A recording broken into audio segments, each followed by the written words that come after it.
வணக்கம், நான் தான் உங்கள் chef Deena. Welcome back to chef Deena's kitchen.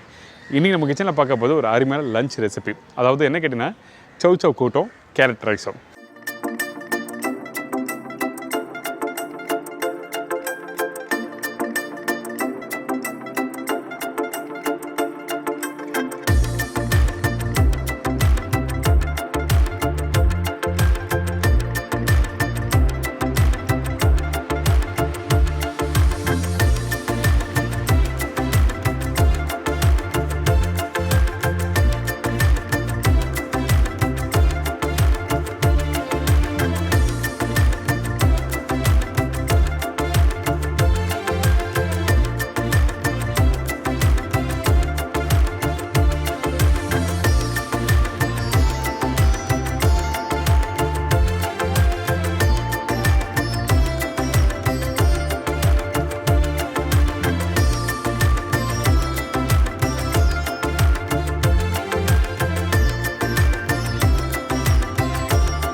இந்த சவ் சவ் கூட்டுக்கு வந்து ஆக்சுவல் பேர் என்னங்கன்னா நெய் பருப்பு சவ் சவ் கூட்டு சொல்லுவாங்க. அதாவது எதுக்காக நெய் பருப்பு சவ் சவ் கூட்டு சொல்கிறேன்னு கேட்டிங்கன்னா காரணம் இருக்குது. அந்த பருப்பு, வெங்காயம், தக்காளி, தேங்காய் இது மூணுமே வந்து ஒரு மைல்டான ஒரு டேஸ்ட் இருக்கும். அதில் கடைசியாக கொஞ்சம் நெய் போட்டு மிக்ஸ் பண்ணி சாப்பிடும்போது அருமையாக இருக்கும். கண்டிப்பாக இந்த ரெசிபி ட்ரை பண்ணி பாருங்கள். நான் சொன்ன ரேஷியோவில் அந்தளவுக்கு பிரமாதமாக இருக்கும்.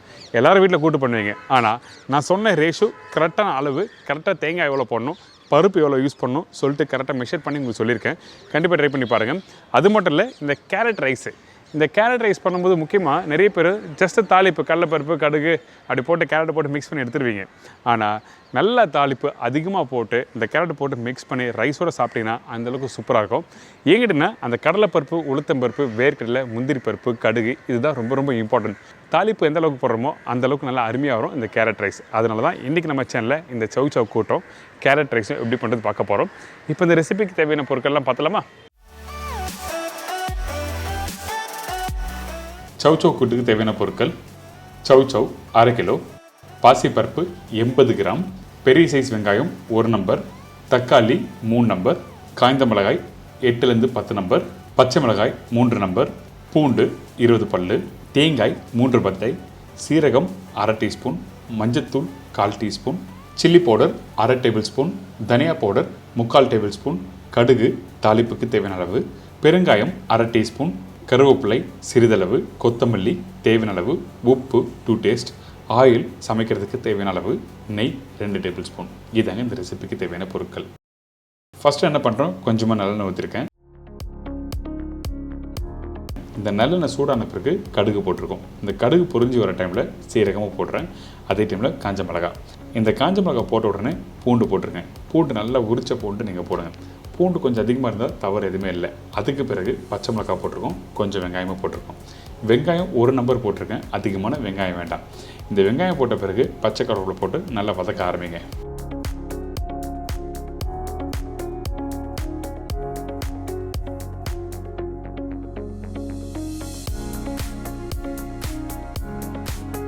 கொஞ்சம் லைட்டாக ஒரு 50% அளவுக்கு வெங்காயம் வதங்கி வர டைமில் நம்ம என்ன பண்ணுறோம், கட் பண்ணி வச்சுருக்க தக்காளியை இந்த இடத்துல யூஸ் பண்ண போகிறோம். அதனால் கரெக்டாக ஒரு 50% அளவுக்கு வதங்கட்டும். அதுக்கு பிறகு தக்காளி போட ஆரம்பிக்கிறோம்.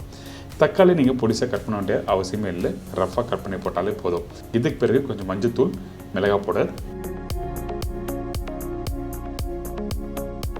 தனியா பவுடர், பெருங்காயம். அதிகமான பவுடர் மசாலா அதிகமாக யூஸ் பண்ணல. காரத்துக்கு பச்சை மிளகாய் நீங்கள் போட்டுக்கலாம். இதுக்கு பிறகு நம்ம என்ன பண்ணுறோம், அந்த தாளிப்போட இந்த வெங்காயம், தக்காளி, மசாலா எல்லாத்தையும் நல்லா மிக்ஸ் பண்ணிவிட்டு அதுக்கப்புறம் கட் பண்ணி வச்சுருக்க இந்த சவ் சவ் போடுறோம்.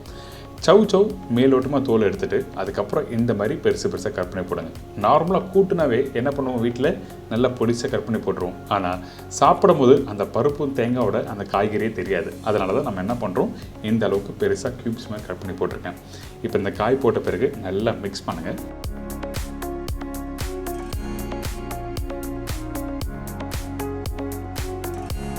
நல்லா மிக்ஸ் பண்ணி முடித்த பிறகு தேவையான அளவுக்கு உப்பு போட்டு நல்லா மிக்ஸ் பண்ணுங்கள். ஒரு 2 நிமிஷம் வதங்கட்டும். அதுக்கு பிறகு தேவையான அளவுக்கு தண்ணி ஊற்றி இதை நல்லா வேக வைக்க போகிறோம்.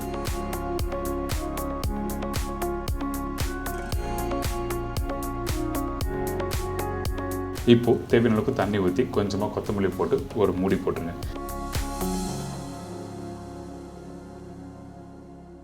இந்த காய் நல்லா வேகட்டும். ஒரு 80% அளவுக்கு வெந்த பிறகு அடுத்த ஸ்டேஜ் நம்ம போகிறோம். அதுக்கு முன்னாடி நம்ம என்ன பண்ணுறோம் கேட்டிங்கன்னா, நம்மக்கிட்ட இருக்க அந்த தேங்காய் இருக்குல்ல, அந்த தேங்காய், ஒரு பச்சை மிளகாய், சீரகம், இது எல்லாத்தையும் ஒன்றா போட்டு அரைக்க ஆரம்பிக்கிறோம்.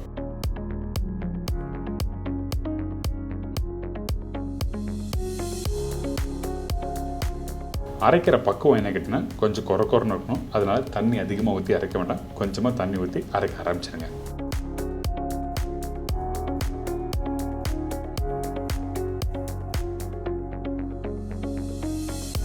நைஸாக அரைச்சி யூஸ் பண்ணால் உங்களுக்கு அந்த கூட்டு சாப்பிட்ற ஃபீல் இருக்காது. அதனால தான் இந்த மாதிரி குறன்னு அரைச்சிருக்குன்னு சொல்கிறேன்.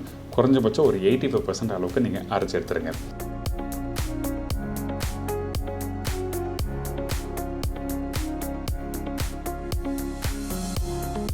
இதுக்கு பிறகு நம்ம என்ன பண்ணுறோம் கேட்டிங்கன்னா, ஏற்கனவே சௌச்சோ வேக வச்சோம்ல, அந்த சௌச்சோ எப்படி வெந்திருக்குன்னு சொல்லி பார்த்து இந்த தேங்காவை அதில் போட்டு மிக்ஸ் பண்ணி வேக வைக்க போகிறோம்.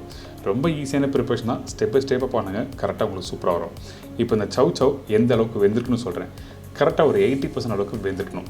நீங்கள் காய் கையில் எடுத்திங்கன்னா வெந்த மாதிரி இருக்கணும், ஆனால் கொஞ்சம் ஆடாக இருக்கணும். அந்த அளவுக்கு வேக வச்சு எடுத்த பிறகு ஏற்கனவே அரைச்சி வச்சுருக்கேன் அந்த தேங்காய் பேஸ்ட் இதில் போடுறோம். இந்த தேங்காய் பேஸ்ட்டு போட்ட பிறகு நல்லா மிக்ஸ் பண்ணுங்கள். மிக்ஸ் பண்ணிவிட்டு கரெக்டாக ஒரு 5லேருந்து ஒரு 8 நிமிஷம் வேகட்டும். அதுக்கு பிறகு வேக வச்ச பாசிப்பருப்பு இதில் யூஸ் பண்ண போகிறோம். ஏன் கேட்டிங்கன்னா, அந்த தேங்காய் ரொம்ப நேரம் குக் பண்ண விடாது. அப்படி குக் பண்ணலாம் அந்த டெக்ஸ்சர் மாறும். அதனால தான் கரெக்டாக ஒரு 5 to 8 மினிட்ஸ் நல்லா குக் பண்ண சொல்கிறேன். இதுக்கு பிறகு பாசிப்பருப்பு வேக வைக்கும்போது மஞ்சத்தூள் மட்டும்தான் போட்டிருக்கேன். அதே டைமில் அந்த பருப்பு நல்லா மசிஞ்சிருக்கணும். மசிஞ்ச பிறகு இந்த தேங்காய் இந்த காய்கறியோட போட்டு நல்லா மிக்ஸ் பண்ணி ஒரு 2 கொதி வரட்டும்.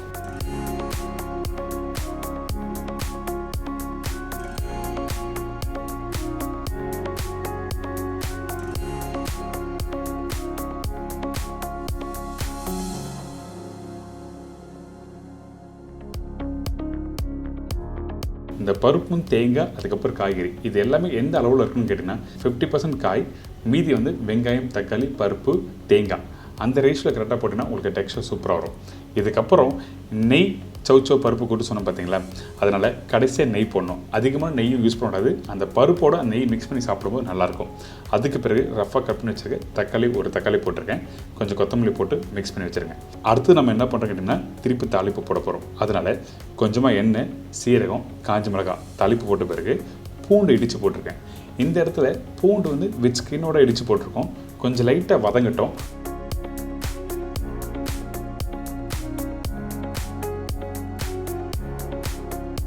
இதுக்கு பிறகு பச்சை கருவேப்பிலை போட்டிருக்கேன். அந்த கருவேப்பிலை நல்லா பொரிஞ்சு வரும் பார்த்தீங்களா, அந்த டைமில் பெருங்காயம் போடுங்க. பெருங்காயம் போட்ட உடனே அடுப்பு ஆஃப் பண்ணணும். அந்த எண்ணெய் சூடாக இருக்கிறதுலேயும் பெருங்காயம் கொஞ்சம் நல்லா வாசனை நல்லா கொடுக்கும். இதுக்கு பிறகு ஏற்கனவே ரெடி பண்ணி வச்சுருக்க சௌச்சோ கூட்டில் போட்டு நல்லா மிக்ஸ் பண்ணிவிட்டு ஒரு மூடியை போட்டு 2 நிமிஷம் கழிச்சுட்டு நீங்கள் எடுத்து சாப்பிட்டு பார்த்தீங்கன்னா அந்த அளவுக்கு அருமையாக இருக்கும் இந்த நெய் பருப்பு சௌச்சோ கூட்டு.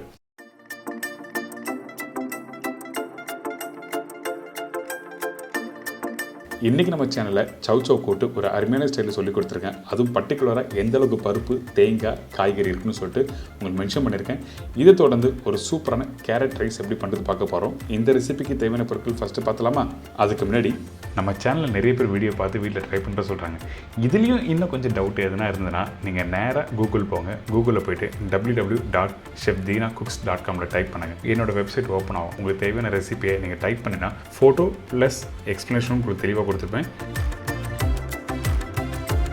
கேரட் ரைஸ் தேவையான பொருட்கள்: கேரட் 1/4 கிலோ, வேக வச்ச சாதம் ஒரு பெரிய பவுல், உளுத்தம்பருப்பு 1 டேபிள் ஸ்பூன், கடலைப்பருப்பு 1 டேபிள் ஸ்பூன், வேர்க்கடலை 2 டேபிள் ஸ்பூன், முந்திரி பருப்பு 10லேருந்து 15 நம்பர், பொடிசா நறுக்கிய வெங்காயம் 2 டேபிள் ஸ்பூன், இடித்த பூண்டு 10லேருந்து 15 பல்லு, காய்ந்த மிளகாய் 3லேருந்து 4 நம்பர், பச்சை மிளகாய் 2 நம்பர், மஞ்சத்தூள் சிறிதளவு, பெருங்காயம் 1/4 டீஸ்பூன், கருவேப்பிலை சிறிதளவு, கொத்தமல்லி தேவையான அளவு, உப்பு தேவையான அளவு, எண்ணெய் சமைக்கிறதுக்கு தேவையான அளவு. இதாங்க இந்த ரெசிபிக்கு தேவையான பொருட்கள்.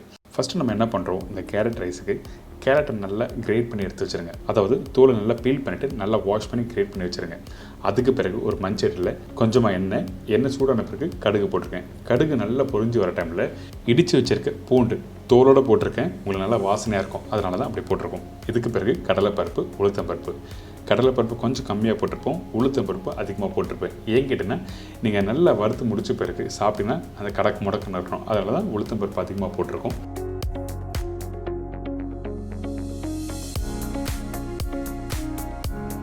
இதுக்கு பிறகு பச்சை வேர்க்கடலை, முந்திரி பருப்பு, காஞ்ச மிளகாய், பச்சை கருவேப்பிலை இதெல்லாம் போட்டு ஸ்லோ ஃப்ளேமில் நல்லா வறுத்துருங்க.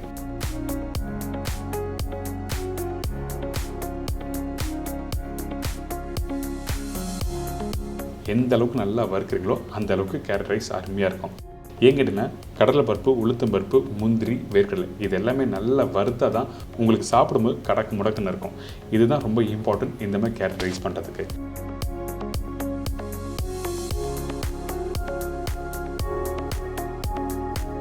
காரத்துக்காக பச்சை மிளகாய் போட்டிருக்கேன். போட்ட பிறகு இதில் வெங்காயம் போட போகிறோம். ஆனால் வெங்காயம் அதிகமாக இந்த மாதிரி ரெசிபிக்கு யூஸ் பண்ணக்கூடாது. அதுவும் பர்டிகுலராக கேரட் அதிகமாக யூஸ் பண்ணுற இடத்துல வெங்காயம் நீங்கள் போட்டிங்கன்னா டேஸ்ட் மாறும். அதனால தான் நம்ம என்ன பண்ணுறோம், வெங்காயம் கம்மியாக போட போகிறோம். அதுக்கு முன்னாடி இந்த கடலை பருப்பு, உளுத்தம் பருப்புலாம் பார்த்தீங்களா நல்லா கொஞ்சம் கோல்டன் ப்ரௌன் வந்திருக்குல்ல, அதுக்கு பிறகு தான் இந்த வெங்காயத்தை போட ஆரம்பிக்கிறோம். வெங்காயம் அதிகமாக போட்டால் அந்த டேஸ்ட் மாறும். அதனால தான் வெங்காயம் கம்மியாக போட்டிருக்கேன். 2 டேபிள் ஸ்பூனுக்கு பொடிசாக கட் பண்ணி வச்சுருக்கேன் வெங்காயம் போட்டிருக்கோம்.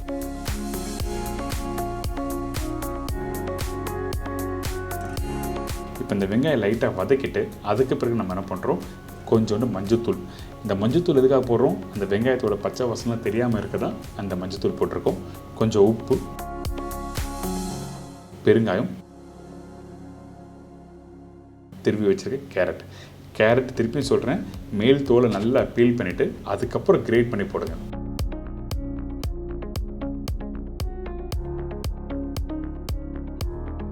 இந்த மாதிரி கேரட் போட்ட பிறகு அந்த தாளிப்போட நல்லா மிக்ஸ் பண்ணுறோம். இந்த கேரட் வேகிறதுக்கு சில பேர் தண்ணி தெளிப்பாங்க. நீங்கள் தண்ணிலாம் தெளிக்காமல் அப்படியே நல்லா வேக விடுங்க. அந்த தாளிப்புலேயே அந்த கேரட்டும் சேர்த்து வேகும் போது நல்லா சூப்பராக இருக்கும் டேஸ்ட்டு. அதனால தான் தண்ணி தெளிக்காமல் அப்படியே வேக வைக்கணும்னு சொல்கிறேன்.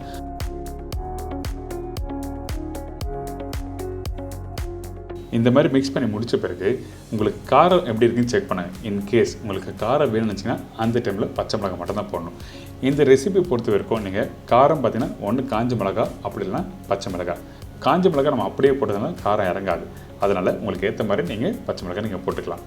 இதுக்கு பிறகு ஒரு மூடி போட்டு ஒரு 5 நிமிஷம் வேகட்டும். திருப்பி ஓப்பன் பண்ணி பார்த்தீங்கன்னா ஓரளவுக்கு வெந்திருக்கும். நீங்கள் அப்படியே விட்டிங்கன்னா அடி பிடிக்கிறதுக்கு வாய்ப்பு இருக்கும். அதனால் அப்பப்போ ஒரு 2 நிமிஷம் இல்லை 3 நிமிஷத்துக்கு ஒரு வாட்டி ஓப்பன் பண்ணி நல்லா குக் பண்ணுங்கள்.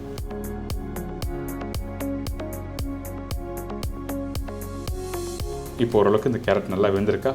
இதுக்கு பிறகு வேக வச்ச அந்த சாதத்தை போட்டிருக்கேன்.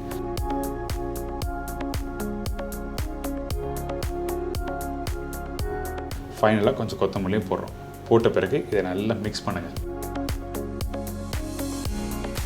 சில பேருக்கு சாதம் கொஞ்சம் நல்லா வேக வச்சுட்டு மிக்ஸ் பண்ண நல்லாயிருக்கும் சொல்லுவாங்க. ஆனால் உதிரியாக வராது. ஆனால் நல்லா வேக வச்ச சாதத்தோட நீங்கள் மிக்ஸ் பண்ணி சாப்பிட்டு பாருங்களேன், அந்த டேஸ்ட் அருமையாக இருக்கும்.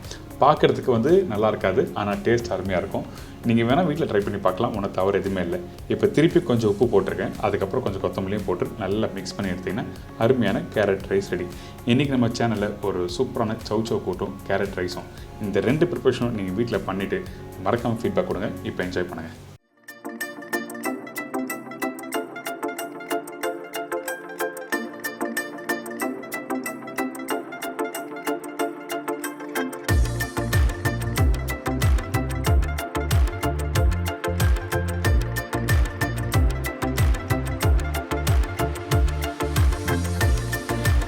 என்னங்க ஒரு அருமையான ஒரு கூட்டும் இந்த கேரட் சாதமும் எப்படி பண்ணுறது சொல்லி கொடுத்துருக்கேன். கண்டிப்பாக ட்ரை பண்ணி பாருங்கள். நம்ம வீட்டில் இருக்க குழந்தைங்க கொஞ்சம் காரசாரமாக ஊட்டினா சாப்பிட மாட்டாங்க. அந்த டைமில் இந்த மாதிரி ரெசிபி கொடுத்து பாருங்கள், ரொம்ப விரும்பி சாப்பிடுவாங்க. அந்தளவுக்கு ஒரு பிரமாதமான ரெசிபி. இதே மாதிரி நாளைக்கு இன்னொரு சூப்பராக ரெசிபி செஞ்சீங்கன்னா நன்றி, வணக்கம், see you, bye, take care.